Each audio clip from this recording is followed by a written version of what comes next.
Hi there guys. Well, this video today is going to be entitled 1984 by George Orwell is here, or something to that effect anyway. Anyone that has read George Orwell's 1984 book will immediately know what I'm talking about with regard to what's going on in the world today. Whether he prophesized it, whether he had inside knowledge, whether it was a great educational assessment on his part, much like how an economist works, and they will kind of somewhat predict what's going to be popular, what trends. I have no idea. However, I'm going to read you two articles today that will hopefully wake up at least one person out there and open your eyes to what's really going on in the world. Right, so the first article here: schools banned from using the terms mum and dad, and boys told to dress up as girls in non-gender specific free play. Teachers to no longer use the words mum or dad in schools. Boys also encouraged to dress up as girls in non-gender specific free play. The guidelines by the NSW Teachers Union are to address LGBTI issues. Right, so just with regard to that, these are just two words that they're using on this article. However, every time I start a video, I always say, hi there guys, hope you're well. That's just how I started it, and that's just how I'll just kind of keep rolling with that, because it's me. The word guys is actually being banned in certain schools now as well. So anything that can identify someone as what they are is now being banned. Now, many people might just see this as an LGBTI. I'm not quite sure what the I on the end stands for, but maybe we'll just see it as an issue for that. I see this very much along the lines of what George Orwell called, I believe it was called Newspeak, how he coined it in the book, where political correctness, for example, in today's society, you're not allowed to say things as they are. If you see this is a good example actually, if you see a blackboard, you're no longer allowed to call it a blackboard, you'd have to call it a chalkboard. The song Bar Bar Black Sheep, Have You Any Wool? That has actually changed to Bar Bar Rainbow Sheep for certain schools. So these are examples that aren't in this article, but these are ones that I've heard of before, where you literally have to call things by different names. Now what this does, again in the 1984 book it says this, the lack of using different words will limit your vocabulary, thus limiting your creativity and imagination. Because if you don't have the words to articulate and describe what you're thinking or feeling, it's almost devolving us, if that's a word, turning us back into Neanderthals and limiting our vocabulary.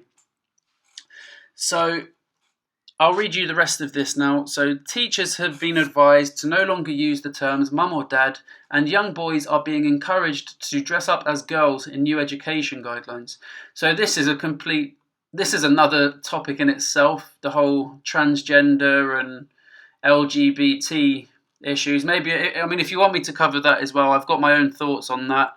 Let me know in the comment box after this video. That's something I've looked at quite a bit, but again, that's for a different topic there. So the instructions have been released by the NSW Teachers Union on ways to address LGBTI issues within the school environment, reported the Daily Telegraph. The latest guidelines for non-gender specific free play come in the wake of a string of drastic political correctness. Oh, there we go, political correctness. I knew that would crop up somewhere here. So this is another thing as well. This is, I don't know if you'd call this farcical, whimsical. I don't know what you'd call this now, but so if you've been to a school assembly recently, you may have noticed our students doing silent cheers instead of clapping. The students are free to punch the air, pull excited faces, and wriggle about on the spot. This practice has been adopted to respect members of our school community who are sensitive to noise. When you attend an assembly, teachers will prompt the audience to conduct a silent cheer if it is needed. Teachers have also found the silent cheer to be a great way to expend children's energy and reduce fidgeting. I think people are going to not be allowed to speak eventually, or not even have the capability to speak. Imagine this is all going on now, where it's basically keeping people quiet, limiting the words people can learn. Imagine 50 years, 100 years down the line, you'd literally have, I don't want to say morons, because that's quite unfair, because that's what they're creating, but you'd literally have just bodies walking around with no mind inside of it, just autonomous robotic machine-like people, I guess. So this, I can read you, I'll leave this article in the description below, because the general gist of this article is that it's limiting vocabulary because of political correctness. The next bit is the bit that is really, really important. So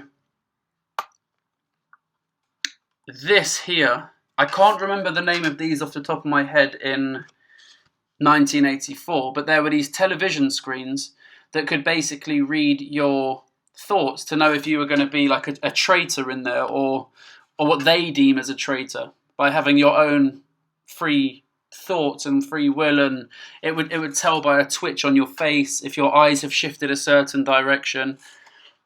Sounds like fiction, sounds like something out of Minority Report, where they have machines in there that could predict if someone was going to be, or if someone was going to commit a crime before they've committed it. The technology, ladies and gentlemen. So this was August the 4th. We are now on August the 16th, 2 weeks ago pretty much. Microsoft pitches technology that can read facial expressions at political rallies. That to me is very important, at political rallies. So the way how I first saw that, just from this title, at a political rally, that's what you're going to be pitching the technology for. You're going to have opposing thoughts. You're going to have different candidates running for different things. Well, allegedly anyway. But I personally believe that people are selected rather than elected. But again, that's another video. So on the 21st floor of a high-rise hotel in Cleveland, in a room full of political operatives, Microsoft's research division was advertising a technology that could read each facial expression in a massive crowd, analyze the emotions, and report back in real time. You could use this at a Trump rally, a sales representative told me. At both the Republican and Democratic conventions, Microsoft-sponsored event spaces for the news outlet Politico. Politico, in turn, hosted a series of Microsoft-sponsored discussions about the use of data technology in political campaigns. And throughout Politico's space, in both Philadelphia and Cleveland, Microsoft advertised an array of products from Microsoft Cognitive Services, its artificial intelligence and cloud computing division. At one exhibit titled Real-Time Crowd Insights, a small camera scanned the room while a monitor displayed the captured image. Every 5 seconds, a new image would appear with data annotated for each face, and assigned serial number, gender, estimated age, and any emotions detected in the facial expression.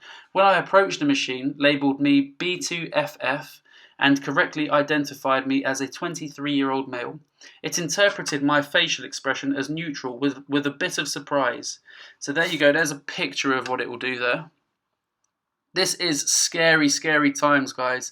I also remember reading an article a few months ago that they are testing out something similar to this in very busy street cities, New York, London, where there's a lot of footfall, and they'll have cameras analysing people, and it will change adverts dependent on what that person should like for their age group and whatnot. Crazy times. I think we're just going to be turned into machines. I mean, that, again, another conversation, transhumanism. But anyway, I'll get on with this article here. I asked Christina Pearson, a nearby Microsoft spokesperson, to confirm that the technology was meant to be used on a large crowd, like at a Trump rally. Yes, she confirmed, or it's meant to be the Super Bowl, whatever you want.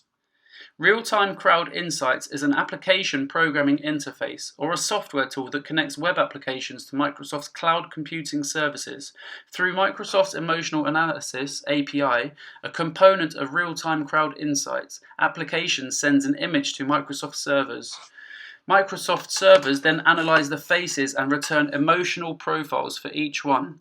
So, I always think of this technology, and often these technologies that come out now, maybe it's just the way I look at them, but they seem to be more for nefarious usage or to be used against people or profiting off someone rather than for the good of mankind.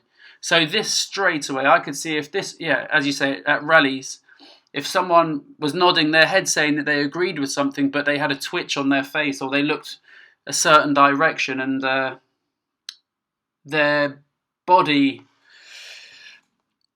gave them away as to what they were really thinking.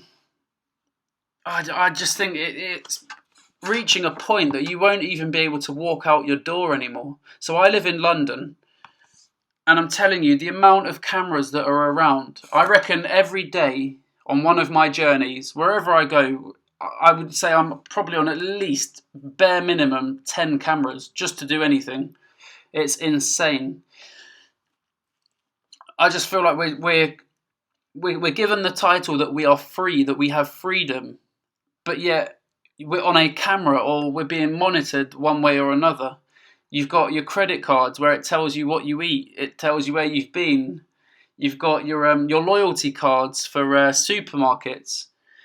That then sends you recommendations for things that you might like. You've got smart TVs that suggest programs to you. I feel like the human side of humanity is actually becoming irrelevant. We are almost being programmed in a certain way to be autonomous machines where we don't even have to think for ourselves. Google is actually changing the way we think. Again, that's another subject to talk about. It's scary times, guys, because the thing is, a lot of people won't even realise that this is happening or won't even care. For example, a friend of mine asked her friend about the RFID chips. Again, I've got another video on my account if you want to watch that. I talk about it a bit more in depth, my views on it. So the RFID chip, she said, and she explained to her what the RFID chip does. And she said, "Oh, that's a great idea. I work in marketing. I'm very busy. That would speed up my life." And I was horrified. I was going to say I was shocked, but I literally was horrified. Because I think that must be the view of many people. I think there are certain people that can see these things for what they are, but I think a majority of people still are under the impression that all of this technology and the government are on our side and doing things for our betterment. I don't know. I mean, this is my part trying to counteract it by doing YouTube videos. Maybe get a couple of hundred views, a couple of thousand views. But in the grand scheme of things, it's not even scratching the surface, guys. But anyway, that's me just rambling on a bit there. I get passionate about these subjects. But I'll put both of these links down below with the video, guys. And do comment on it. Let me know if there's anything else that will be of relevance with regard to this. Let me know if you enjoy these sort of videos. And that's all from me, guys. I'll stop rambling on now. But thanks a lot for your time. Cheers. Bye.